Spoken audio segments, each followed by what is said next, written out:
60-এর দশকে আমরা দেখি আমাদের দেশে যে তেলগুলি ছিল, রাই, সরিষা, তিল ইত্যাদি, এই তেলগুলি খুবই অসাধারণ ভালো তেল। কিন্তু পশ্চিমা সাম্রাজ্যবাদীরা, বহুজাতিক কোম্পানি, ট্রান্সন্যাশনাল কর্পোরেশন, এই বহুজাতিক কোম্পানিগুলি এদেশে নানান প্রোপাগান্ডা চালিয়ে তাদের সয়াবিন তেল এদেশে বাজারজাত করেছে এবং বিনিময়ে আমাদের যে রাই, সরিষা, তিল, তিসি এগুলাকে উৎখাত করেছে। এই যে তেল, সয়াবিন তেল, এটা খুবই ন্যাচারাল একটা জিনিস না? এটা নানান প্রক্রিয়ার মধ্য দিয়ে, নানান কেমিক্যাল প্রক্রিয়াজাতের মধ্য দিয়ে এটা খাওয়ানো হচ্ছে বাংলাদেশে, এবং এর একটা ব্যাড এফেক্ট বাংলাদেশের জনগণের স্বাস্থ্যের মধ্যে বিরাজমান রয়েছে।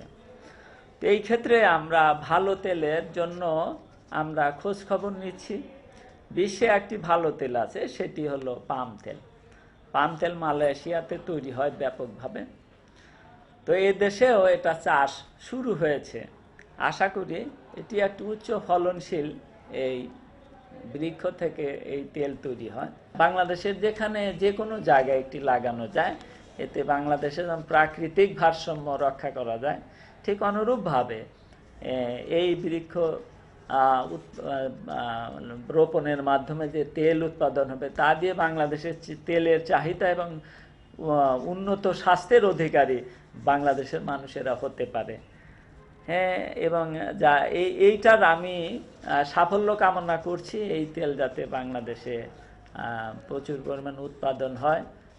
আল মাসকান সোসাইটি এই পাম বৃক্ষ তারা উৎপাদন করছে এবং সেটা বিপণন করছে।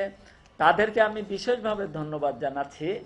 তাদের সফলতা কামনা করছি, যাতে এই পাম বৃক্ষ বাংলাদেশে জনপ্রিয়তা লাভ করে এবং বাংলাদেশের তেলের চাহিদা পূরণ করতে পারে।